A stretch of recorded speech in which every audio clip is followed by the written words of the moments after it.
Earth sign, Capricorn, Taurus, and Virgo, kumusta po kayo guys? Okay, so Earth sign, maraming salamat po sa walang sawang pagsubaybay sa ating pong daily gabay, and paalala lang po na ang reading po natin ay general reading lamang. So maaari po kayo guys makarelate, maaari rin naman pong hindi, kaya gawing gabay lamang, okay? Tignan po natin gabay kapalaran po ni Earth sign.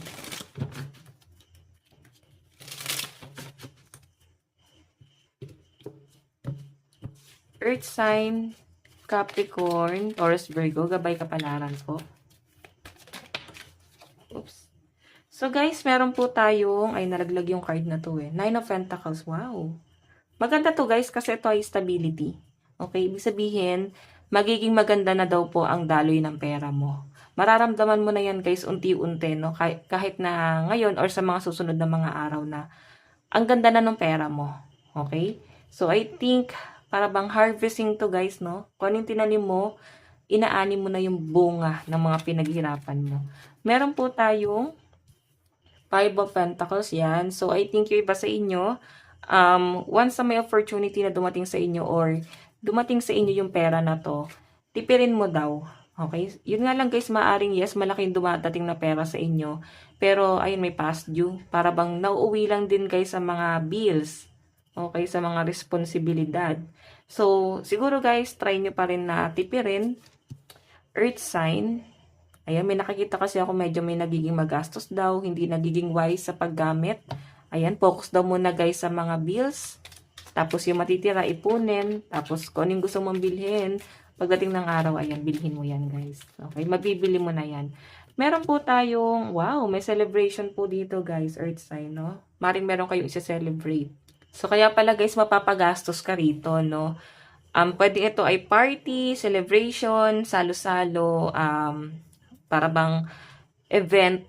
So, I think yung iba sa inyo, baka pupunta ka dyan, mapapagastos ka, or pwede magkakayayaan ng banding kasama yung family, or pwedeng family gathering, or pwedeng ito guys, celebration nyo lang ng mga friend mo.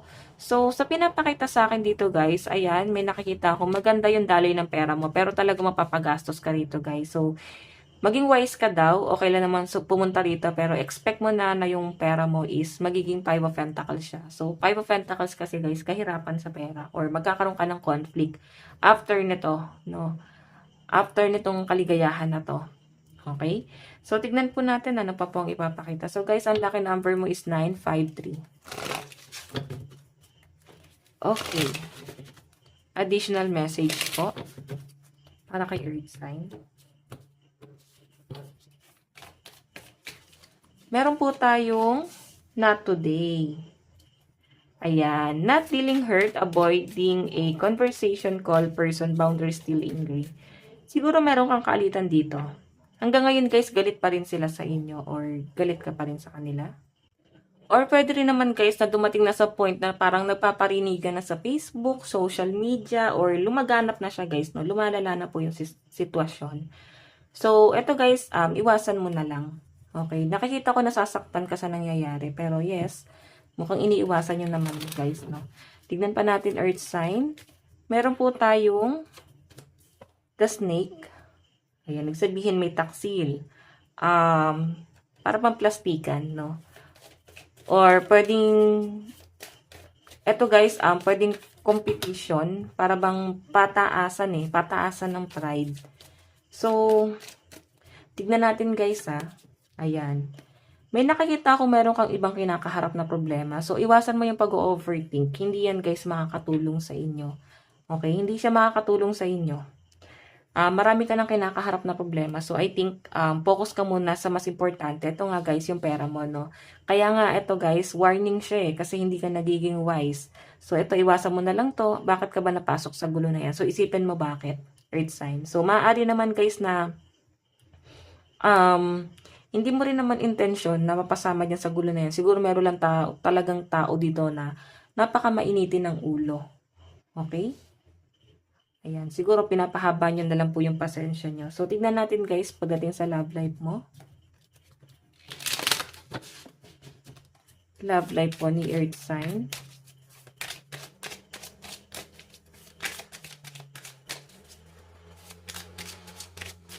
Meron po tayong Queen of Cups. Love life. So, ito guys, parang pagpapatawad, minamanifest. So, ayan. Meron tayong King of Wands.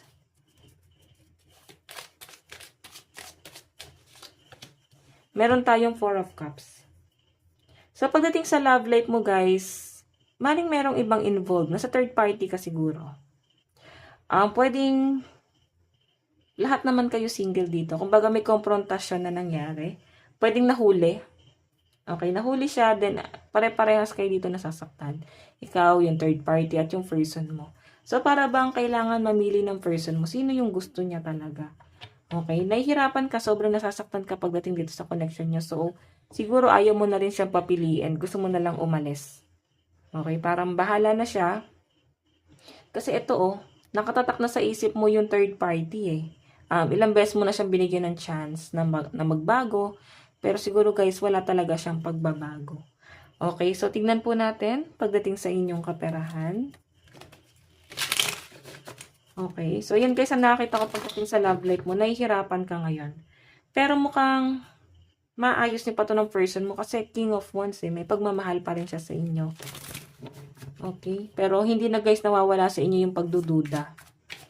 Pagdating sa kaperahan, meron po tayong Ten of Pentacles. So ito guys ay stability pagdating sa family. So yes, yan ang nakikita ko. Gusto mo na mas stable na kayo ng family mo or magkaroon ka ng sariling pagkakakitaan. Okay, so meron po tayong Queen of Wands and Two of Swords. So guys, malinaw na malinaw po yung pinapakita sa akin dito na kailangan mong maging matalino. Okay? May nakikita kasi ako guys relocation, para bang paglayo, paglipat, or pwedeng may tinapos. Parang meron ka ng tinapos. Pwedeng yung tinapos mo na yun is parang opportunity sana para sa'yo. Okay? Kasi mas napapangunahan ka ng emosyon, mas pinakikinggan mo yung emosyon mo. Okay? Kaya sinasabi dito guys, maging matalino ka. Yan talaga yung sinasabi sa inyo ng inyong mga spirit guide. And kahit nga sa pagkontrol ng pera, ginagawa kang wise dito eh. Okay? And, ayan, iwas din kayo guys sa gulo. Nakakita ko dahil sa mga nangyayari sa buhay mo na parang patong-patong na problema. Hindi mo na alam ano yung gagawin mo, saan ka lulugar. So, kahit maging matalino ka pa rito guys, parang pili mo, nilalapitan ka talaga ng gulo. So, pagdating sa pera mo guys, nandun naman po yung stability pagdating sa family. Okay naman siya guys, meron ka nasasandalan, meron ka nalalapitan.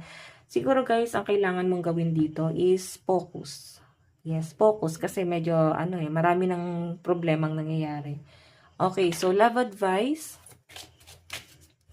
Meron po tayong very soon. Yung mga single dito guys. Ayan, stay single daw muna kasi wala pa, very soon pa. Okay, so meron po tayong you deserve love. So guys, mag self-love daw po muna kayo. Opo, mahalin nyo daw po muna yung sarili nyo. Focus ka muna sa sarili mo, then pag okay ka na, ayan, may healing family issues. So I think may problema ka din sa family mo.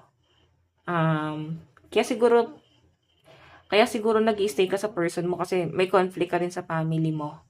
Okay? Hindi rin kayo guys nagkakasundo-sundo doon. Kaya nag-i-stay dito sa relationship na to. Tignan po natin ang inyong advice. Meron tayong protection. Armament, strengthen, boundaries, and aura. So, ayan guys, kailangan nyo daw pong protektahan ng inyong sarili. Kailangan nyo ng mga healing crystal. Or, pwede guys yung mga oil. Ayan, nauso na nga po yung mga oil ngayon. Pang-protection, no? And gratitude. So, guys, medyo ungrateful yung nasa-sense kong energy mo. Kailangan mo daw, guys, maging grateful sa kung ano yung dumarating sa inyo. Okay? So, guys, ito lang po ang inyong daily gabay. Hanggang sa muli. God bless and love you all. Thank you po.